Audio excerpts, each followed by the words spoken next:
Alors, on va passer aux applications donc, de la formule qu'on vient d'établir, donc de la variation d'entropie d'un thermostat. Voilà, on va faire un bilan d'entropie pour les transformations donc, monothermes. Alors, de transformation monotherme, on en a vu. Alors, je vous renvoie pour regarder un petit peu transformation monotherme que vous avez pas mal étudié. C'est la transformation BC dans le TD, un cycle de Joule irréversible, ou dans le DM, cycle de Joule partiellement réversible. C'est la même, simplement l'état B en fait n'est pas tout à fait la même température, du même volume, mais enfin après la transformation c'est la même. On a quelque chose, donc la température TB de l'ordre de 360-380 K, et on le met en contact avec un thermostat qui a 1000 Kelvin. Voilà, donc on crée des équilibres de température, voilà, et le gaz se dilate, etc. Voilà, donc on va faire tout simplement le bilan d'entropie de cette transformation. Alors, on peut faire, en fait, le bilan d'entropie, il y a plusieurs systèmes ici. Alors, commençons par le gaz. Delta S, sigma G. Donc l'entropie, sigma G, c'est le gaz, d'accord. L'entropie du gaz parfait, c'est NR, gamma-1, ln de PV puissance gamma. Donc une variation, c'est toujours NR, ln, de PF, VF puissance gamma sur PI, VI puissance gamma sur gamma-1. Donc ici, alors remettons nos états. Donc ln, alors PB, VB puissance gamma sur, pardon, c'est C, notre final, C sur VB, VB puissance gamma. Voilà. Et ensuite, il n'y a plus qu'à simplifier ça. L'état C, on l'a déterminé. Donc, c'est simplement une mise en forme, une simplification qu'on va faire. Les pressions sont égales puisque elles sont égales à une pression atmosphérique et un plus X. Donc ça se simplifie. Donc ça me fait ln d'un truc à la puissance gamma. Donc je sors le gamma. Ça me fait ln nr gamma, ce qui est sorti, le gamma qui est sorti ici, qui était là et qui est sorti, sur gamma-1, ln du rapport des volumes. D'accord. Alors ce rapport des volumes, je vous rappelle, je demande toujours de trouver les résultats sous forme de rapport, entre rapport du volume final sur le volume initial. Donc là aussi c'est un rapport, donc justement pourquoi je voulais demander cette forme, parce que ensuite pour faire les calculs, donc variation d'entropie, c'est assez pratique.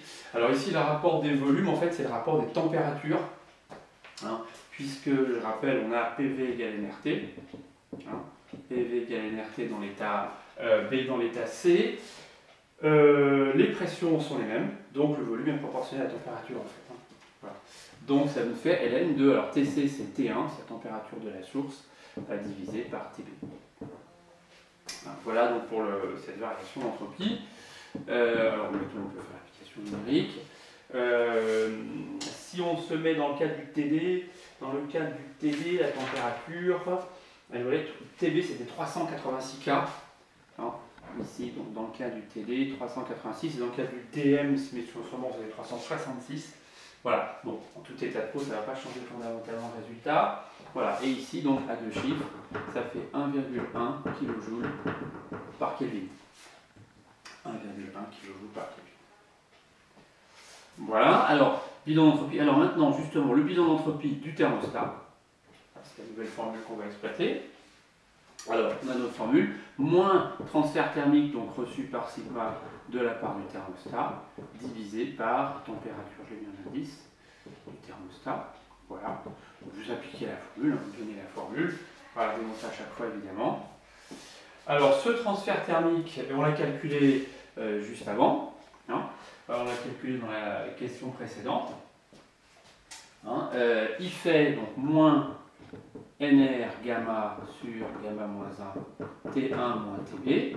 Alors TB est donné par une expression en fonction de TA qui là en l'occurrence ce ne sera pas indispensable de l'avoir. C'est bien ça, d'accord. Et puis évidemment il faut que je divise par T1, on est tout bon, voilà. Divisé par T1. Voilà ce que ça donne. Donc ici, on va essayer de faire ça de manière un petit peu compacte. Donc, moins NR gamma sur gamma-1, facteur de 1 moins TB sur TB. T1. Voilà, on aurait pu évidemment rentrer signe moins, bon, on va laisser comme ça pour l'instant, c'est pas bien grave. Et donc ce qui nous fait moins 7,2 10 puissance 2 moins 7,2 10 puissance 2 joules par Kelvin. Moins 7,2 10 puissance 2 joules par Kelvin avec le chiffre quantificatif. Voilà. Et il y a un troisième bilan d'entropie qu'on peut faire, c'est le bilan d'entropie de l'ensemble. Alors, ici, bon, on a des signes positifs, signes négatifs. Ni sigma g ni le thermostat n'évoluent de manière adiabatique, donc le signe n'est pas spécialement prévu par le second principe. Hein, voilà, donc on ne va pas faire un commentaire sur le signe. Alors maintenant, on va faire delta, la variation de S, donc troisième étape. D'accord. Troisième calcul, delta S de sigma g union le thermostat. Donc par extensivité de l'entropie, c'est delta S de sigma g plus delta S du thermostat. Donc c'est facile. Hein, d'accord. Donc ça c'est le postulat 2. Hein. C'est l'extensivité de S. Voilà, on l'utilise comme l'extensivité de U. Alors il n'y a plus qu'à recopier. Ça s'arrange pas trop mal, puisqu'on a du NR gamma sur gamma moins 1 à chaque fois. D'accord. On a ce terme-là additionné à ce terme-là. Alors on va pouvoir tout de suite le factoriser.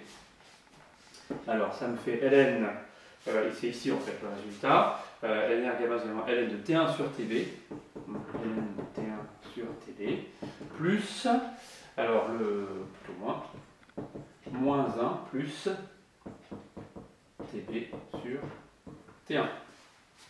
Voilà ce que ça donne. Alors, ça par contre, l'ensemble ici, hein, évolue adiabatiquement. D'accord. Ça évolue adiabatiquement. Donc, le signe de cette variation d'entropie doit être positif. Alors, je peux faire l'application numérique. On voit déjà avec les calculs précédents hein, qu'on avait 1100 en gros moins 720. Donc, pas de problème, ça va être positif. Alors, est-ce qu'on peut, entre guillemets, démontrer que c'est forcément positif hein, qu'il y a quand même, que c'est pas un miracle de l'application numérique. Alors, on va mettre ça sous quelle forme ici? On va en fait poser ça égale à quelque chose comme y. Y, voilà, je vais poser ça égal à y. Alors, si je pose ça égal à y, voilà, ça fait y. Alors, je vais écrire ici, là. Donc, si y égale tb sur t1 moins 1, à ce moment-là, donc y plus 1, c'est tb sur t1. Et ici, j'ai T1 sur TB, donc j'ai l'inverse. D'accord. Donc ici, je vais écrire moins ln de TB sur T1, moins ln de TB sur T1, donc moins 1 plus y. Voilà sous quelle forme ça peut se mettre. D'accord. Donc je fais apparaître cette forme x moins ln de 1 plus x. On sait que ln de 1 plus x est x, que x, alors j'ai mis ici y pour ne pas confondre avec le x du TD. C'est le développement limité, y, c'est le développement limité de ln de 1 plus y. D'accord. J'aurais peut-être dû mettre u, parce que ce y est un petit peu, enfin je sais pas, mettre comme variable, bon, ou je mets u comme variable, parce que y ça fait penser évidemment à une ordonnée. Alors on va mettre u. Voilà. Voilà. Ok. Donc j'ai u et ln de 1 plus u. Donc je sais que u c'est le développement limité de ln de 1 plus u. En fait, voilà. Donc, et cette fonction-là, vous voyez bien la forme qu'elle a. D'accord. Vous l'avez tous tracé. Et on voit que c'est ici ln de 1 plus u. Bon, enfin, c'est comme ln de u, hein, un décalage. Et on voit que cette courbe, en fait, cette fonction, est ce qu'on appelle, elle est concave. Hein, c'est-à-dire qu'elle est en dessous, en l'occurrence, de toutes ces tangentes. Alors ici, si j'ai u, donc ici, ça fait 0. Ici, en moins 1, bon, on a voilà, d'accord. Donc ça, c'est la fonction ln de 1 plus u. D'accord. Et ici, donc, son développement limité en 0. Voilà, c'est la première bisectrice. Donc je l'ai ici, voilà, je vais appeler ça y égale à u. D'accord. Donc Évidemment, si TB égale T1, c'est-à-dire si on a mis en contact thermique un thermostat à la même température que le système, forcément, ça va me faire U égale à 0. Hein, et à ce moment-là, évidemment, j'ai forcément le delta S, il n'y a pas de changement d'état, donc delta S vaut 0, puisqu'il n'y a pas de changement d'état. Voilà, sinon, dans tous les autres cas, hein, alors notre U en l'occurrence, on avait TB inférieur à T1, hein, donc il est négatif, bon, ben, il n'est pas ici. Hein. Voilà. Mais quoi qu'il en soit, Y égale à U est au-dessus de Ln de 1 plus U. Voilà. D'accord? Donc ça, ce sera bien. Non seulement ce sera positif, hein, mais ça va être strictement positif dès que U et que TB sera différent de T1. Voilà. Alors l'application numérique, ce qu'elle donne, alors ce qu'il ne faut pas faire, c'est prendre les deux valeurs qui sont arrondies, hein, et puis en faire en l'occurrence la différence, enfin la somme, puisqu'on a une qui est négative, parce que là on va perdre un chiffre significatif. Hein. Donc soit vous stockez dans deux variables vos précédentes applications numériques, soit vous relancez tout le calcul, hein, d'accord, de cette expression-là, et donc ça nous fait 3,9. Hein, voilà la variation ici de l'entropie. Donc le delta S donc de l'ensemble, sigma G union thermostat, c'est 3,9 10 puissance 2 joules par Kelvin. Donc, bon, comme prévu, c'est bien strictement positif. D'accord? Donc, hein, le postulat 3 est satisfait. Hein, d'accord? Hein, donc le système sigma G union thermostat évolue adiabatiquement. On a bien delta S de sigma G union thermostat positif ou nul. D'accord? Et de surcroît, hein, on a delta S ici strictement positif. Voilà, d'accord? Donc on a ça à chaque fois. Hein. Donc ici, je répète, hein, sigma G union thermostat évolue adiabatiquement. Donc le postulat 3 est bien satisfait. On a bien delta S de ce système positif ou nul. De surcroît ici, on a delta S strictement positif. Alors voilà donc pour cette première application. Est-ce qu'il me reste du temps? Ça devrait aller pour vous traiter la seconde. Alors, on va passer donc à la seconde application.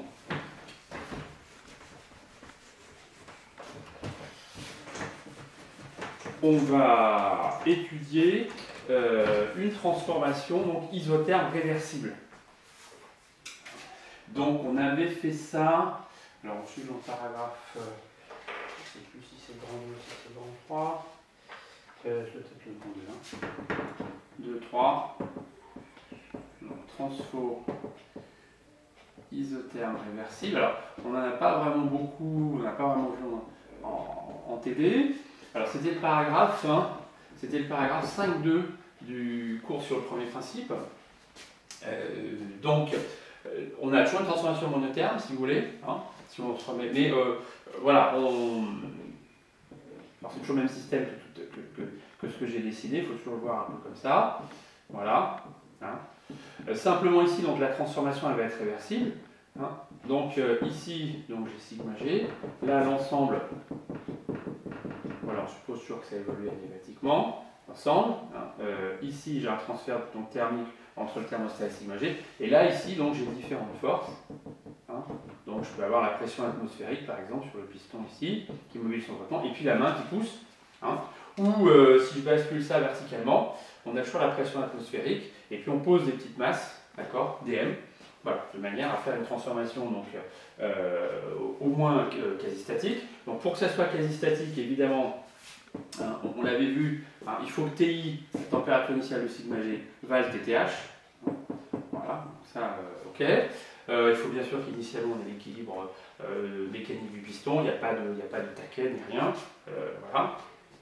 Donc on peut imaginer, hein, si on pousse, là il y a la pression atmosphérique, et ici il y a la pression aussi initialement, la pression atmosphérique hein, sur ce piston. Voilà, on pousse voilà, ici, hein, sur le piston, on comprime, hein, d'accord. Voilà, alors on fait ça de manière à ce que le piston, donc la force qu'on exerce, voilà, est ajustée de manière à ce que le piston avance de manière infiniment lente. Hein.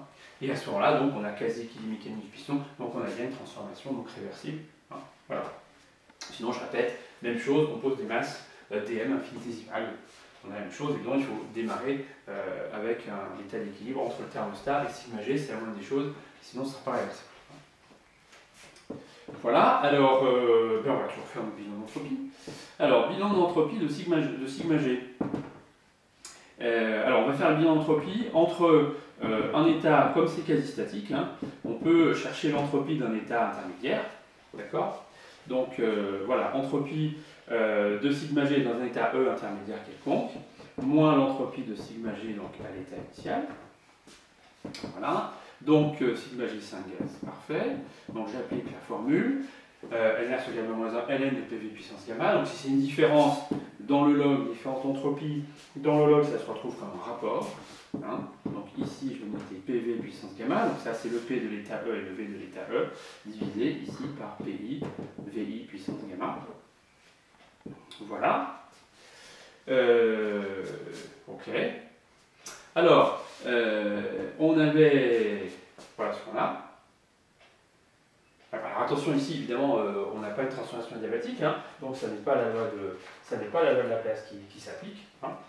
Simplement, on sait qu'on est à température constante. Hein. Voilà, T égale TTH. Hein. Donc il faut faire apparaître cette température. Alors pour faire apparaître cette température, eh bien, ma foi, j'ai PV ici. Bon, je vais isoler le PV qui est là, ça fait NRT. D'accord ? Donc ça fait NRT, V puissance gamma moins 1. Ok, hein, j'écris que V puissance gamma c'est V fois V puissance multiplié par V puissance gamma moins 1. Et le PV à ce moment-là, ça fait NRT, divisé ici par NRTI, VI puissance gamma moins 1. Voilà, ça s'en va. Le T, c'est le TTH. Hein, c'est le TTH. Donc, et c'est le TI aussi. Hein. Initialement, on est à l'équilibre thermique, on reste avec le thermostat, donc à la fois T et TI sont val TTH, comme je l'ai écrit ici, d'accord? Donc ça aussi, ça se supprime, voilà, et ce qui nous fait NR gamma moins 1, ln de V sur VI à la puissance gamma moins 1. Donc je sors la puissance du log, hein, donc ça fait gamma moins 1, ln de V sur VI, voilà, et ce qui fait donc ln de V, donc V c'est le volume à l'état E, hein, sur VI. Voilà, donc on voit, bah, selon qu'on fait une compression, selon qu'on fait une détente, bon, bah, à ce moment-là, le V soit ou plus petit ou plus grand que VI, hein, et la variation d'entropie, bon, bah, elle sera ce qu'elle sera, elle sera positive ou négative. De toute façon, le système ne subit pas une transformation adiabatique, donc son signe n'a aucune raison de valoir quelque chose de précis. Voilà, donc première chose, hein, variation donc, du système. D'accord. Ensuite, je vais effacer ça. On va faire la variation d'entropie du thermostat.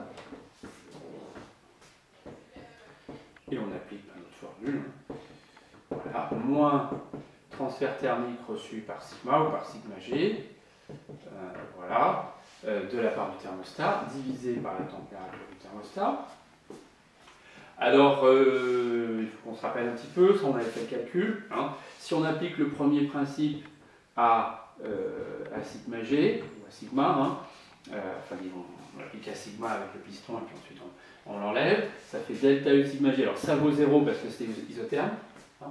NR sur gamma moins 1 ou NCV, température moins température initiale, donc ça vaut 0. Ça va aller donc le travail, donc réversible total. D'accord, qui en gros il y a un travail de deux forces, hein, la pression plus la force c'est par la main, plus le transfert thermique reçu justement par sigma de la part du thermostat. D'accord, donc ce transfert thermique c'est moins le travail. Hein. Bon, je l'ai déjà fait ça, mais on le refait pour voir si on s'en souvient. Voilà, c'est moins le travail réversible total, et le travail réversible total, c'est moins somme de VI à V, je vais uniquement de l'état, toujours de l'état initial à un état quelconque, P de V dV, et ça c'est la pression, donc c'est la pression de la fonction donc réversible isotherme. Voilà, et on va mettre un prime ici pour faire les choses comme il faut. Voilà, d'accord ? Voilà ce que ça nous donne. Donc on va se refaire ce calcul. Hein. Voilà, ça je vais quand même l'effacer. Voilà, ça c'était une variation d'entropie tout à l'heure, là. Voilà. Donc ça me fait que le transfert thermique reçu par sigma g, alors attention à tous ces signes moins, hein.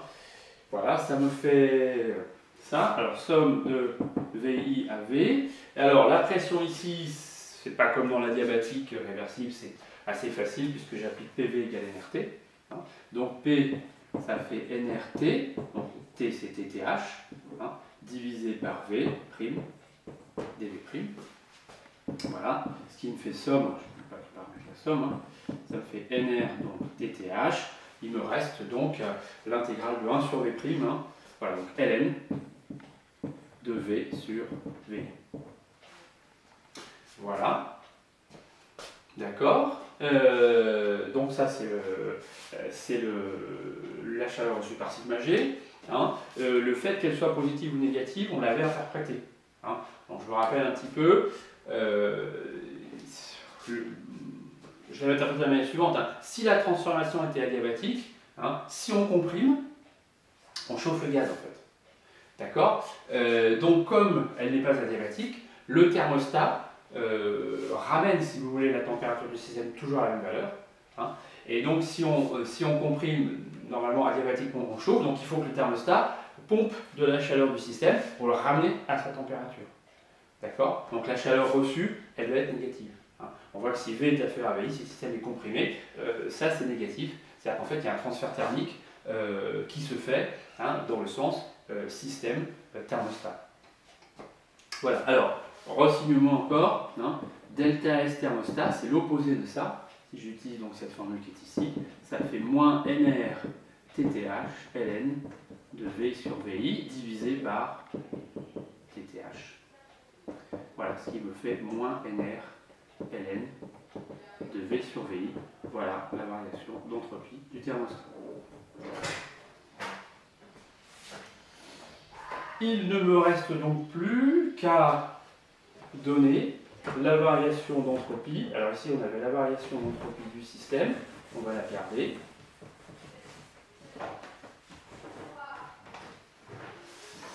Troisième variation d'entropie qu'on va calculer, c'est sigma g union de thermostat, variation d'entropie de sigma g union de thermostat. J'applique toujours l'extensivité, pas grand chose à faire là.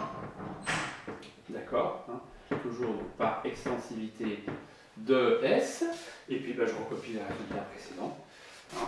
Et au miracle, voilà, variation d'entropie du système, c'est ln de V sur VI, moins variation d'entropie de NR ln de V sur VI. Donc ça vaut 0, exactement, hein, cette variation d'entropie.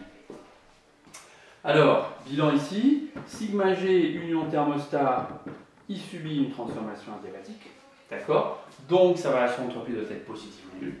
C'est bien le cas ici. Hein. Donc le postulat 3 est satisfait. Hein. D'accord? Donc je répète, voilà. On a un système qui évolue négativement, sa variation d'entropie est bien positive ou nulle. D'accord? Et on va dire que de surcroît, hein, sa variation d'entropie, elle est nulle ici. D'accord? Voilà, de surcroît ici, sa variation d'entropie est nulle. Voilà donc pour les deux exemples. Hein. Donc encore une fois, il y a simplement une formule à appliquer en plus, hein, et qui nécessite la connaissance du transfert thermique qu'on déduit du premier principe. Voilà, donc c'est simplement des calculs dans lesquels il faut être prudent. Hein, c'est tout, mais sur le fond, il n'y a pas de réelle difficulté. Je dirais que bon, la formule que vous avez appliquée, vous l'appliquez, même si vous n'en maîtrisez pas toutes les arcanes de la démonstration pour ce qu'on vous demande, et ça n'est pas essentiel. Voilà.